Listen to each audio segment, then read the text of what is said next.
Environ 5000 manifestants réunis mardi soir dans les rues de Grenoble à la lueur des flambeaux pour protester contre la réforme des retraites.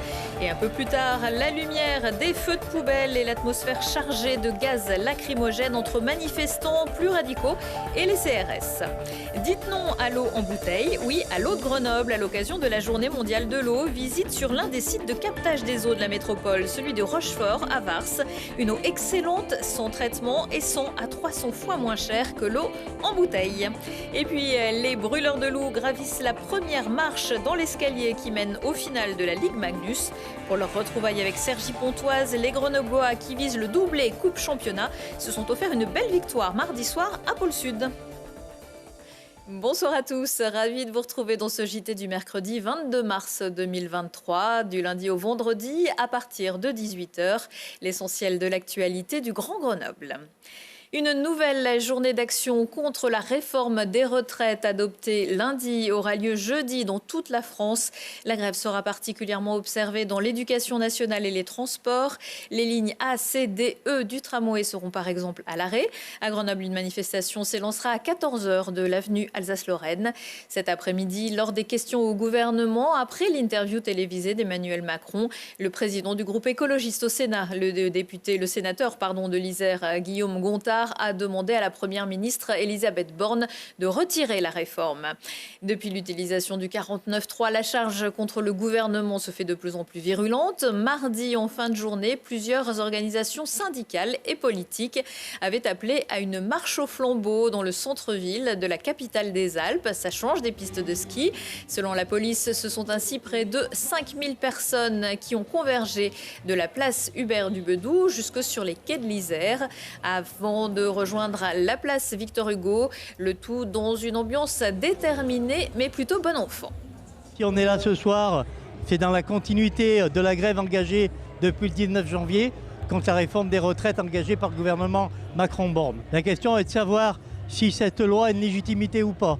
Tout nous laisse penser qu'elle ne l'a pas, puisque malgré le vote du Parlement, les 2/3 de la population française est opposée à cette réforme. 94% des actifs est opposé à cette réforme.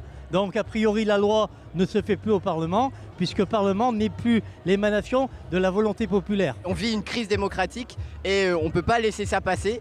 Et la démocratie, c'est un état de droit, mais c'est aussi la souveraineté populaire. Et aujourd'hui, la souveraineté populaire, elle est complètement déniée par le gouvernement. En tant qu'étudiant, on peut se mobiliser sans perdre du salaire. On a du temps pour se mobiliser. Et c'est aussi parce que c'est un problème sociétal et qui touche tout le monde. Je ne suis pas d'accord de travailler jusqu'à 64 ans. J'ai fait partie des Gilets jaunes et je continue à essayer de lutter pour qu'on continue à avoir des droits, de la démocratie et surtout qu'on puisse être entendu en fait et respecté par ceux qui ont été élus. Ça touche tous les âges et je pense que c'est important aussi de voir que la population se rassemble autour de ça et ce qui serait bien c'est qu'ils nous écoutent un petit peu. Et plus tard dans la soirée, aux alentours de 21h30, 22h, une nouvelle manifestation plus agitée, celle-là, s'était lancée. D'abord à l'angle des cours Jaurès et Beria, puis en direction de la place Championnet, place Condorcet, boulevard Gambetta, place Victor Hugo. Des poubelles ont été incendiées, divers projectiles lancés parfois sur des vitrines. Les forces de l'ordre ont répliqué par de nombreux tirs de gaz lacrymogène. Les derniers groupes ont été dispersés aux alentours de 23h. Et par ailleurs, un homme de 31 ans a reconnu lundi avoir jeté un poteau métallique contre la vitre de la permanence de la députée Renaissance Élodie Jacquier-Laforge, rue Porte de la Busse à Voiron, parce qu'elle n'avait pas voté les motions de censure. Jugé en comparution immédiate cet après-midi par le tribunal de Grenoble, il a été laissé libre et l'audience sur le fond reportée au 24 avril. L'eau de la métropole serait l'une des meilleures eaux de l'Hexagone. On ne peut que s'en réjouir en cette journée mondiale pour la qualité de l'eau. En provenance directe des montagnes, elle alimente la nappe phréatique et elle est captée en partie sur le site de Rochefort à Vars. Une nappe au niveau très bas pour la saison, même si les stocks ne devraient pas trop se tarir selon les spécialistes. Lou Léna Juillet. Enfoui à plusieurs dizaines de mètres sous terre, je remplis mes réservoirs grâce aux pluies et aux rivières.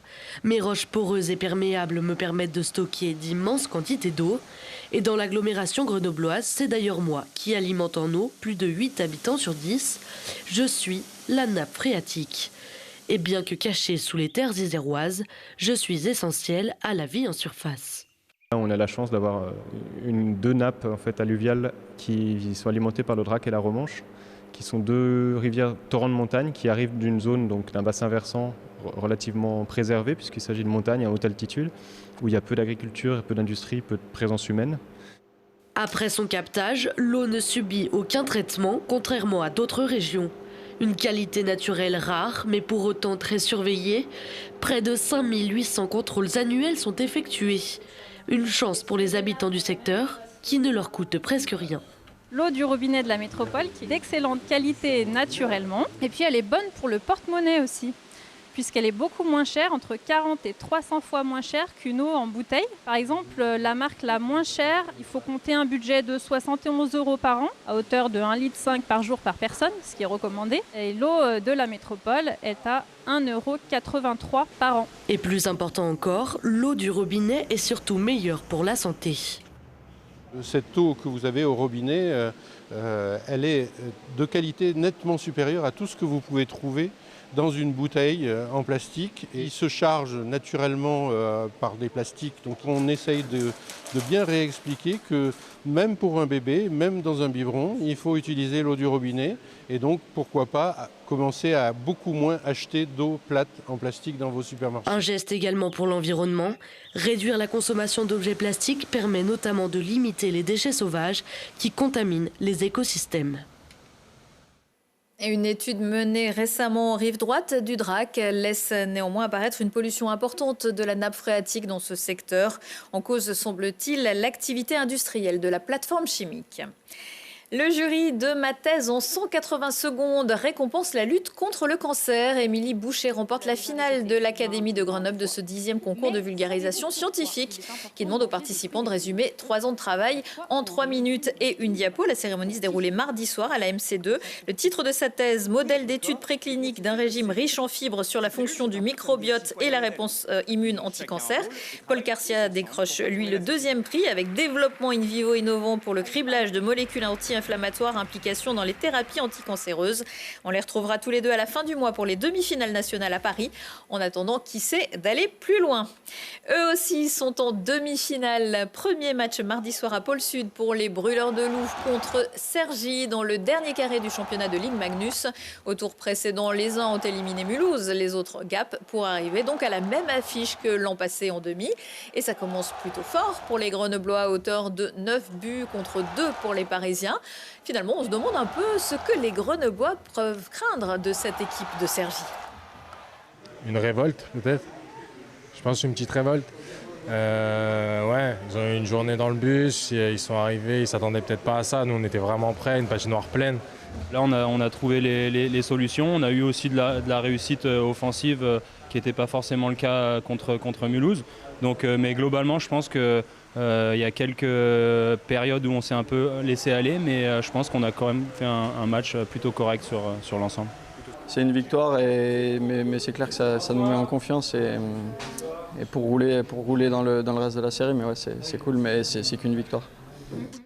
Le match 2, c'est ce mercredi soir, toujours à Pôle Sud, avant les suivants à Cergy, samedi et dimanche, et peut-être un peu plus loin. Et après la Ligue Magnus, ce sont les championnats du monde à Tampere, en Finlande, qui attendent une partie des joueurs grenoblois en mai. Dans les 52 joueurs de la présélection de l'équipe de France, on retrouve 5 brûleurs de loups. Lucien Ono, Aurélien Der, Dylan Fabre, Adèle Coudry, Sacha Trail, mais pas Damien Fleury. À 37 ans, le capitaine de Grenoble et jusque-là aussi capitaine des Bleus, a décidé de mettre un terme à sa carrière internationale. Légendaire numéro 9, Damien Fleury aura disputé les 11 derniers mondiaux et engrangé 32 points et 22 buts en 74 apparitions. Un seul regret, que son équipe ne se soit pas qualifiée pour les Jeux Olympiques. C'est bon de rire parfois, surtout en ce moment. Alors 4 salles de la métropole, le Lossy à Gières, l'Oriel à Vars, le Théâtre en Rond à Sassenage et la Basse-Cour à Grenoble ont lancé le festival Les 10 jours du rire. Et c'est à la Basse-Cour que vous pourrez aller applaudir à partir de jeudi et pour 3 soirs The Band from New York, un duo burlesque américano-toulousain qui dynamite la variété internationale avec panache. Pourquoi j'ai mangé un clown? Jeudi soir à l'Hexagone de Mélan, Caroline Aubin remonte aux origines des clowns avec son spectacle Homo Sapiens. Un rendez-vous qui allie clown, cirque et musique et dans lequel 7 clowns, mus par une force poétique et sauvage, alliant jusqu'au crump, cette danse urbaine, invitent le public à un voyage ludique et joyeux jusqu'aux origines de notre humanité. Et puis encore une belle rencontre dans le cadre des Détours de Babel, celui du trio François Rollin avec le chœur des grandes voix bulgares. Une aventure débutée avec le ciné-concert La Belle Nivernaise que vous voyez ici et qui se poursuit donc avec le spectacle Novi Koreni à l'heure bleue de Saint-Martin-d'Air jeudi. Un répertoire protéiforme composé de poèmes bulgares, mélodies traditionnelles, compositions originales, chants populaires, musique improvisée et standards du jazz américain. C'est la fin de ce JT. Retour de l'actu dans 1 heure et en replay sur télégrenoble.net. Je vous souhaite à tous une excellente soirée.